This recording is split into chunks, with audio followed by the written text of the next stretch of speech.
Dingus and Dongus. Tomato.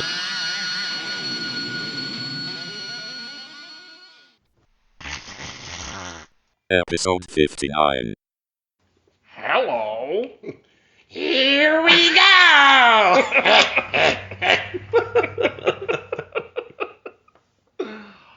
I guess we're doing funny voices. Well, No, I'm not going to keep they're not funny, but they're definitely voices. mine was from this audiobook I just finished. And one of the main characters, the main villain, just has this weird voice. He sounds like Deckard Cain mixed with Bane from Dark Knight Rises. Awesome. Yeah, it's just like the narrator just does the voice the exact same, like every single time whenever he says hello. Every time it just fucking cracks me up. But that's not important. Let's talk about stuff. Cy-Gor. Cy-Gor. Cybernetic Gorilla. By Rich Veitch. Veitch? Something like that? Yeah, Yeah. close enough. On Image. Yep. It's out on Image. And this is supposed to take place in Spawn's universe, right? Yes. Because I remember you mentioning that, but I couldn't tell based on the context of the book itself. Oh, yeah. There was zero context. Like, I'm sure there's overlap if I read a bunch of Spawn, but without having prior knowledge, I would have had no clue. Right. And also, if McFarlane's name wasn't all over everything. Right. Which apparently he made this character for a toy. Like, he made the toy and then incorporated it into the Spawn comics. And then this is its own. It definitely seems like a thing that he did. Or did a lot of. Yes. Yeah. It was like, I'm going to make this toy. Now I got to figure out how to incorporate it. I'm going to make this toy. So, the story itself is kind of a scattershot of, different plots. Yeah. And it's over a course of time. Right. And for me, it was a little hard getting my bearing of, what the overarching story actually is, aside from Cybernetic Gorilla, I don't know. Well, it's a government experiment that escaped. Right. And it's being chased. That's the overarching story. Yeah. Cy-Gor gains its freedom. Right. And we just see, snapshots of, his escape and, what happens. Yes. The first issue, covers his escape. I think my favorite one, I think is that third issue with the artist. Yes. Well, yeah. Well, it reminded me a little bit of something you and I had discussed as a potential story. Mm-hmm. Not the exact same, but it was... Didn't we discuss about having, flayed... Oh, yeah. Flayed humans or tattoos Yeah, or it's something? rich people collecting tattoos from people. Yes. As artwork. Yeah. Similar thing here, Mm-hmm. except for this guy... It's more of turning people into statues or sculptures. Well, not even... Yes, that's what he's passing it off as, but it's more like... what are those? Curiosities and oddities? Okay, yeah. The specimen or whatever? Right. It's more like that. Yeah. But then he plays it off like it's a sculpture. Right. It's pretty fucked up. That was a good little story bit. Yeah, especially the detail about the whatever material it is that he dunks the people in, it allows them to breathe and still stay alive for X amount of time. Yep. So yeah, they're on display and they're conscious of the fact that they're on display as a piece of art. And their eyes are moving around, but the people buying it or looking at it don't even know. Yeah. Yeah. It's pretty neat. Yeah. Good imagination there. Yes. I liked the monsters in the little mighty cloud thingy when Oh, they yeah. go to like the hidden. I don't even know. They say it's archipelago, archipelago. But Yeah, it's also mobile. yeah, it's some sort of mobile island. Yeah. That's my understanding. Gotcha. Where all Yeah. the super secret science happens. Right? And yeah, the cloud thing, I think it's like it's like some sort of hallucinatory cloud thing that makes people imagine monsters. Monsters, apparently, and they're Yeah. all different monsters. Right. Like that one of the agents, he was flying through the cloud and he had like a weird worm thing that popped out of his mouth. But it was like it was like his tongue Yeah. came out and turned into this weird, huge worm thing that was wrapping around. Right, and he was like struggling with it, and at first, like that was the very first thing you see in, I guess, the second issue. Yeah. And I was like, wait, what? Yep.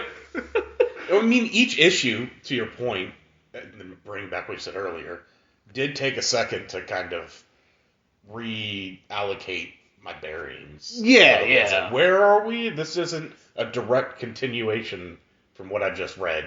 So it kind of sets up a new setting, but building off the story from the other issues still. So, oh, okay. Right, and they do like scatter in smaller stuff like Fatima and her uncle. Sasha, or Yeah, whatever. Sasa. Like they're part of a little B plot about trying to find their little monkey friend. Yes. Oh, poor little monkey friend. Right? Happy little monkey. What was it, Gregory? Yeah. Gregory, the now also cybernetic spider monkey. Right.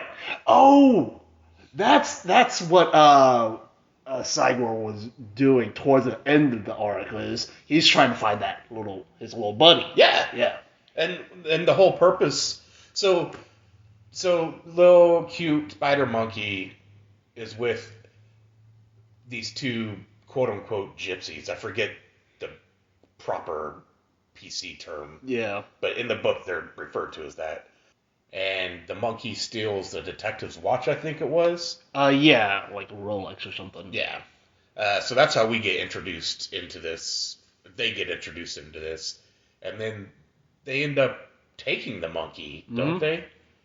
And performing experiments on it, or? Yeah, because what was it? The monkey found Cy-Gor Yes. and was fucking around with his implants and woke That's what- Cy-Gor up. That's right? what it was. And had some of the material, so they shot Gregory to get the Cy-Gor material back, government property or whatever. Right. That's what it was.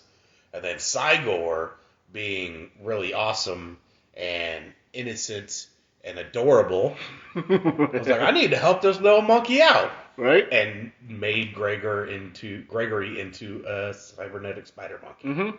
Out of love. To give back to Fatima. Yeah. Yeah. I was like, aw. Man, Cy-Gor is just adorable. Yeah, Like, it's actually God a damn really it. cute moment because, like, he brings this little monkey back to life and then realizes the monkey is sad. Yep. Right? It's like, oh, I gotta help him find his family. Yeah. Like, and throughout the whole thing,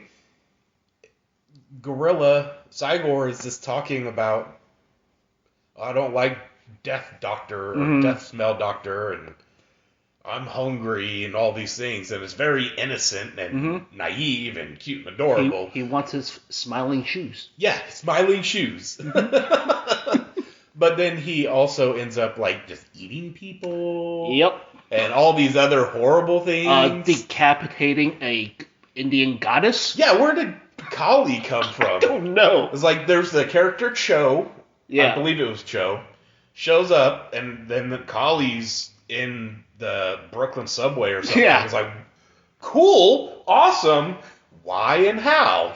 I mean, there was like a little bit where the government agents were in the subways. Like, this might have been like another one of our projects. So, but still. Yeah, it was. And then why does Cy-Gor have to fight Kali? I don't know. But now Cy-Gor is the Avatar of Death, or Yeah, something like that. He got Kali's hairpin yeah. stuck in his little gorilla bun. I want to make a pastry called Gorilla Bun.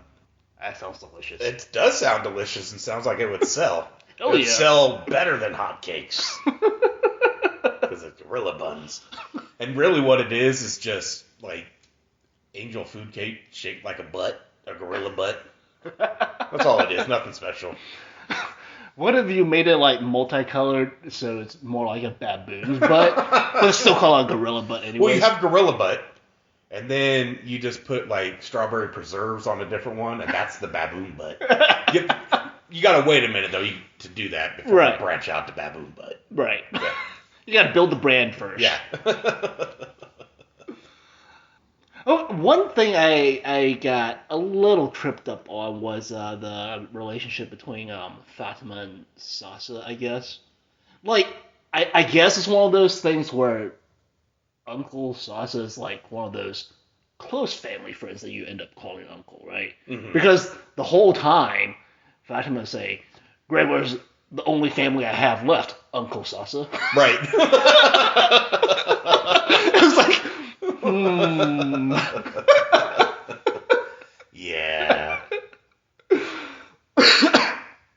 But yeah, it was like, it threw me for a loop, a little bit, and I thought it was really funny. It is funny. Now that I think about it, I really hope that that's what it was that, yes, they are biologically related. However, she just ignores that fact. It's like, no, I only care about the monkey. Yeah, you're not family. Yeah, monkey is the only family I have.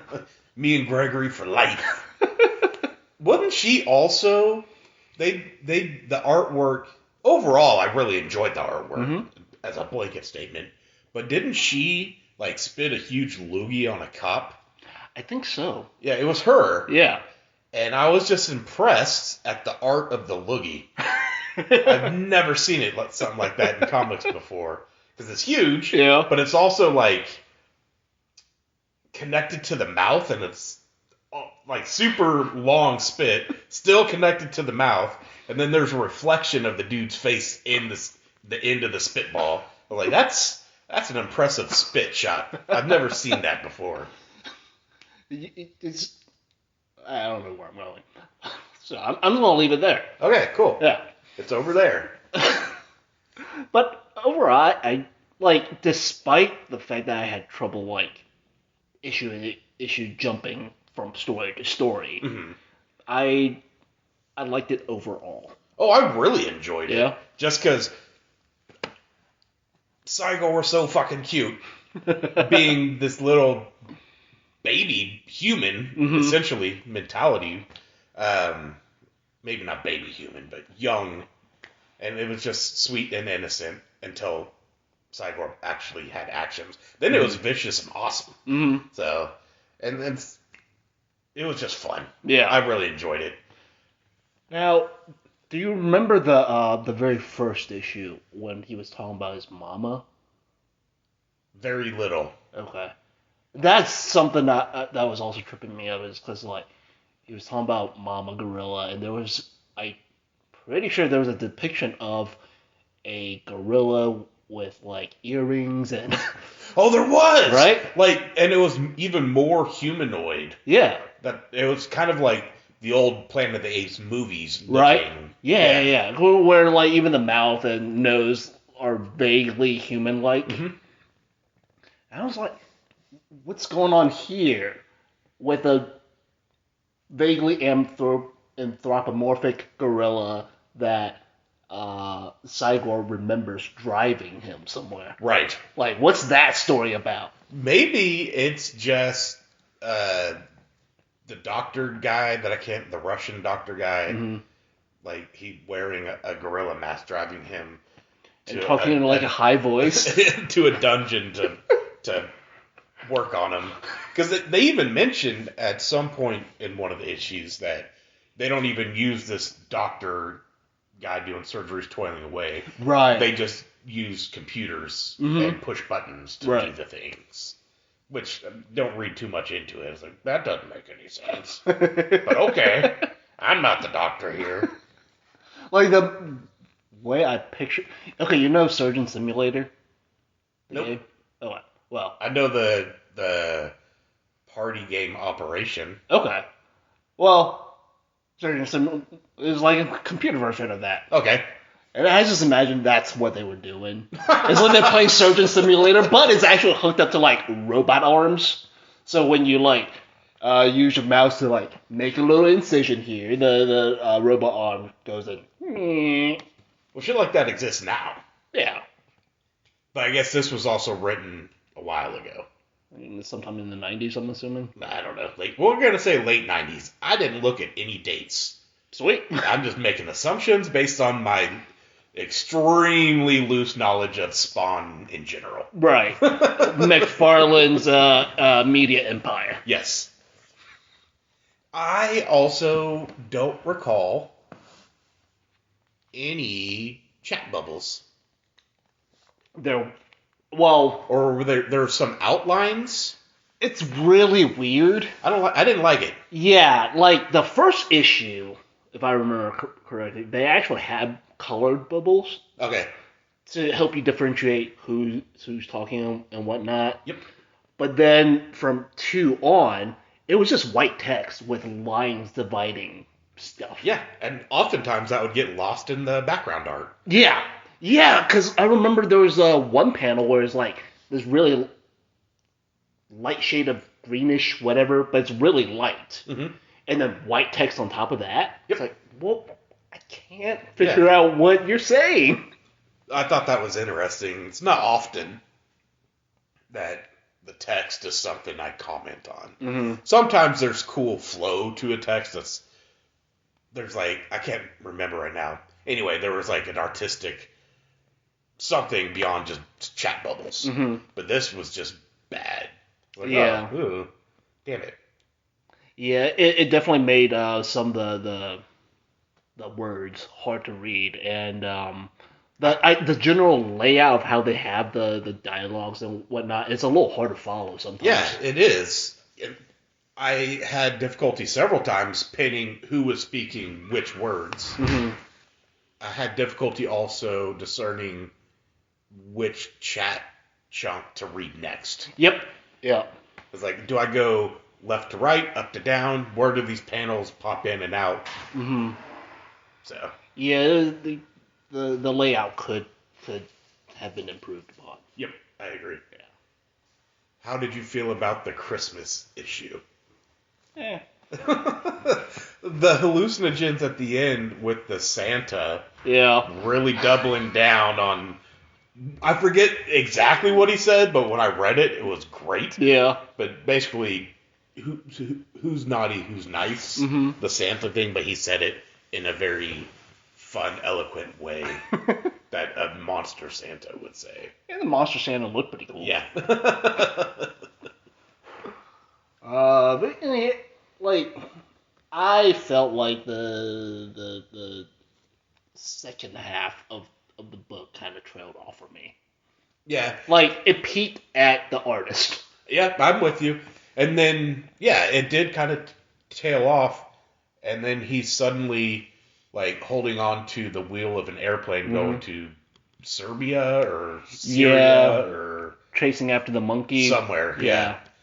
So, it's like, is that where he shows up in Spawn?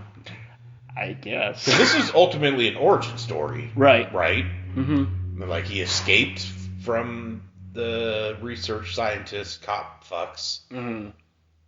And then he's in the Spawn universe. I'm curious. I need to read. It's Spawn issue number 38. I need to read it. Oh, you actually looked it up? Yeah. That's his introduction into Spawn. That seems way sooner. Yeah, that seems like I should have read it already. Yeah. Maybe I haven't. Yeah. Well, was it like 38 of the original Spawn? Or Oh, I don't know. I mean, because they do renumbering. But that shit, means, right? if you think about it, typically they release every month. Mm-hmm. So 12, 24, 36. That's 3 years of Spawn. And then 2 after that. 2 months after that. Right. So I wonder, the collected editions probably aren't, that I've read, aren't up to 30 something. Like what I read probably is capped at 20. You think so? Somewhere in issue 20 is my bet. Okay. So now that I'm thinking about it, okay, maybe that does make sense. Yeah. I've never got that far.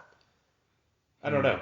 I guess I need to read more Spawn. We already had this conversation. Right. It was like, I remember buying the first 3 volumes in paperback.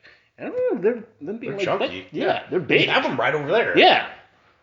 So I was like, there's got to be 30 issues within, like, the first 2 volumes, right? And I know I read the first 2 volumes. Well, when we're done recording, I'm going to get up and go look. Yeah. I almost did it just now, but they don't want to hear this. They don't want to hear shuffle, shuffle, shuffle, heavy breathing. No, they want to hear, hello. Hello. Hello. It cracks me up every fucking time he says it. Okay. We listened to Rudra, the 8 Mahavidyas, out, I believe, last year, 2022. Band from India, like Black Death. Yeah. Yeah. It doesn't really reflect. I mean, it does, but like, okay.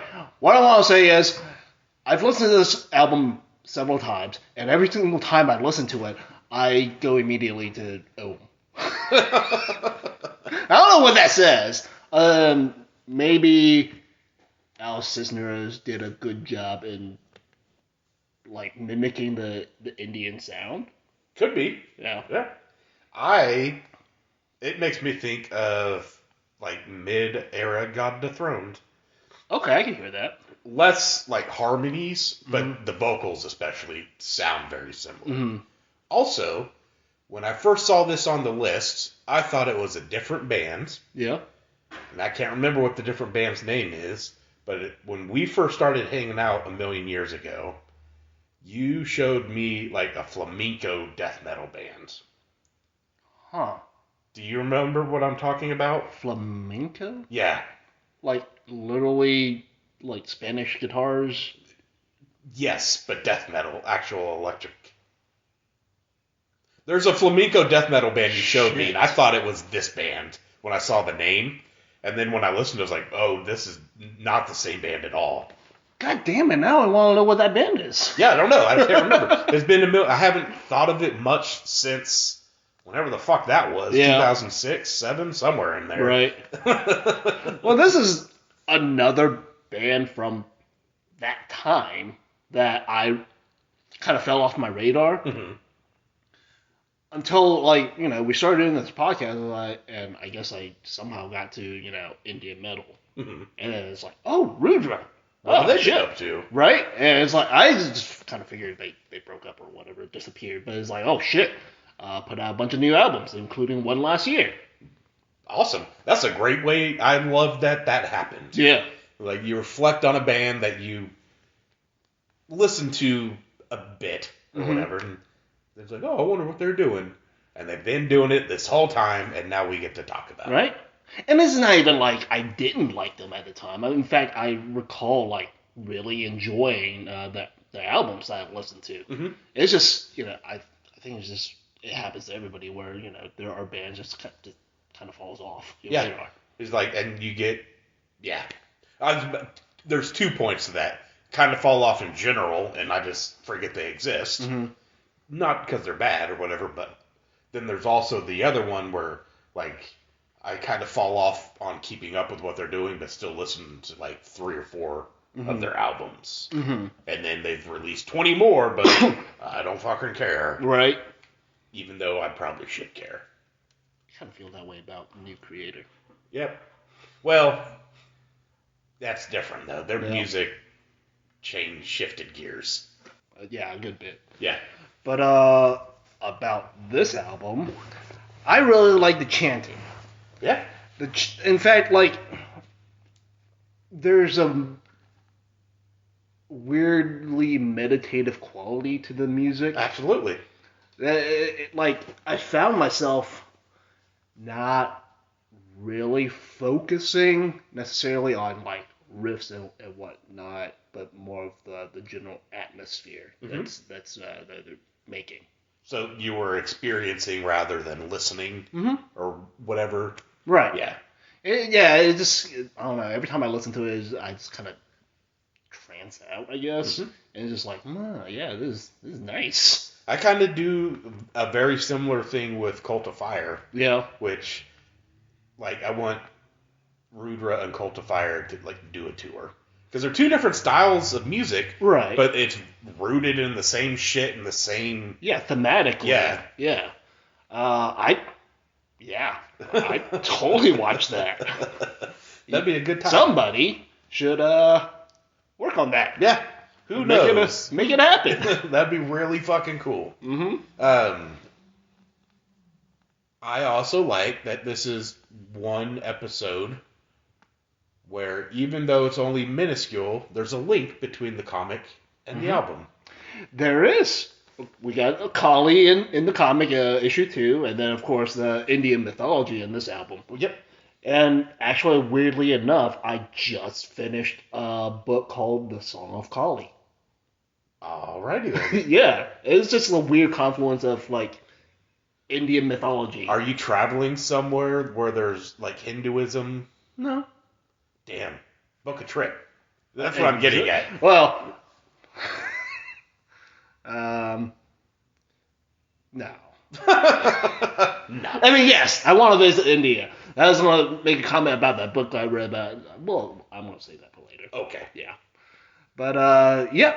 And the thing is, like, Indian mythology is... Like, I don't know too much about it other than it's, like, crazy rich. And there's, a million different gods. And it's just super complicated, super complex. And I want to get into it more, but it's also very daunting just because of how big it is. And there's a lot of work involved. Right? And it's not like Greek mythology where, like, I'm almost certain everybody in the U.S.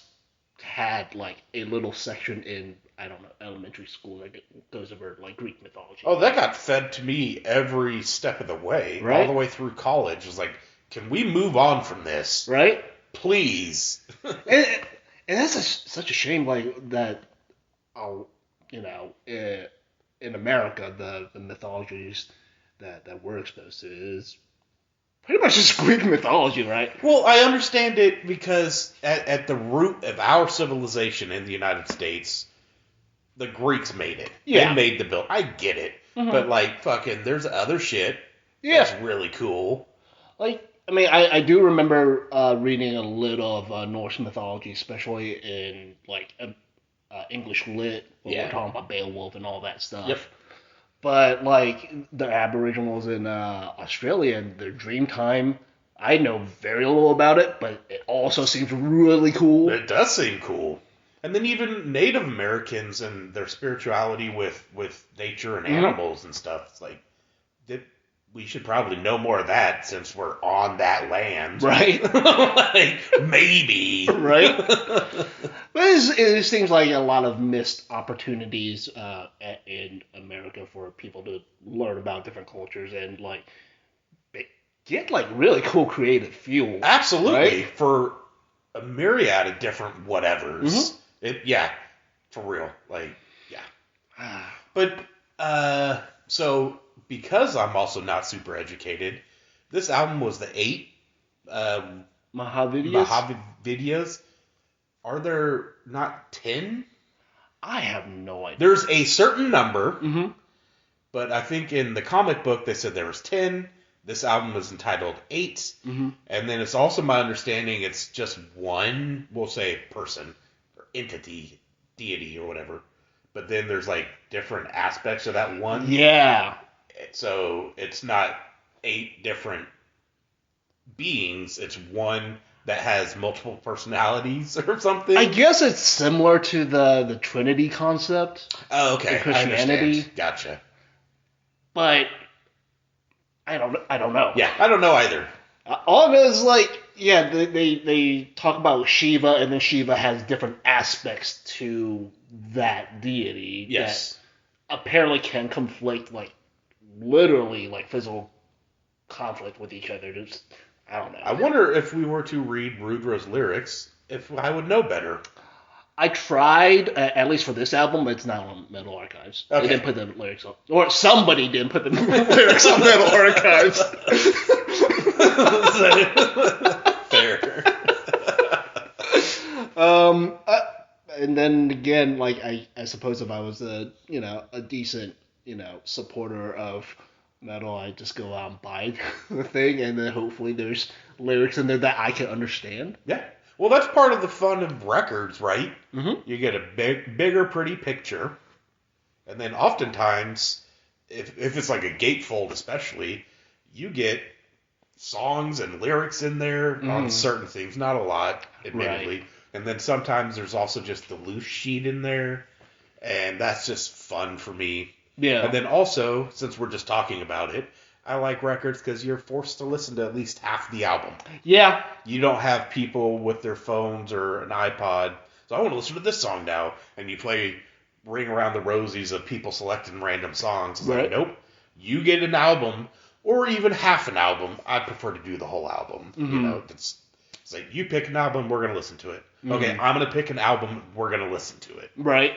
I prefer that experience. I agree. It's just, yeah.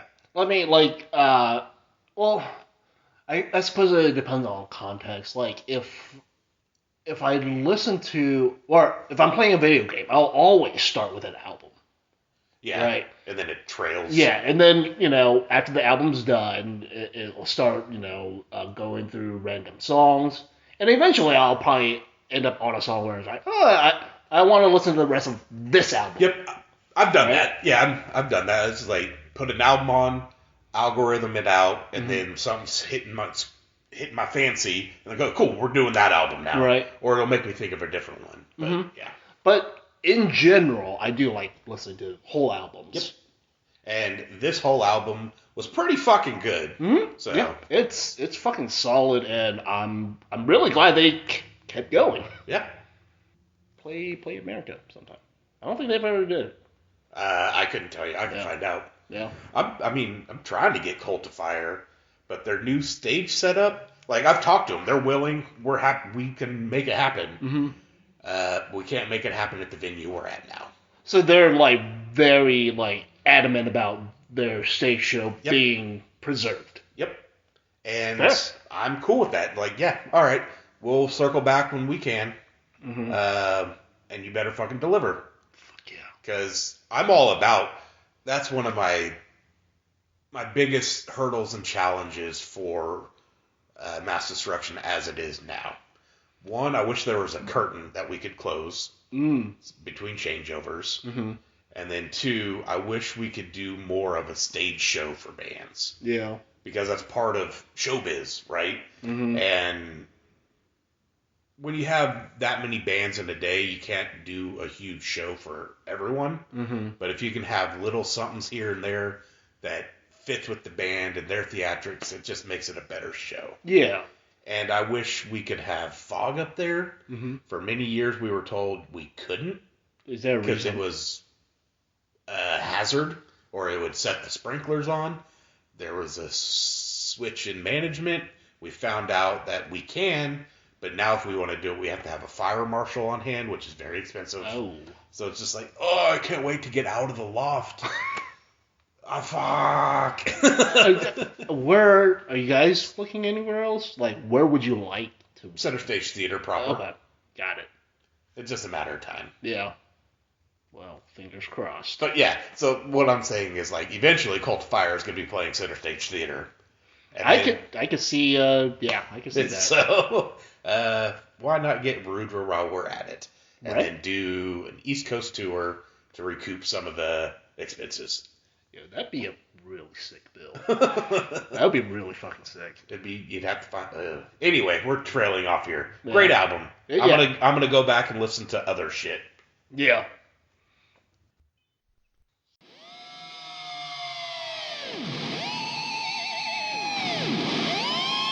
Dingus and Dongus. Tomato.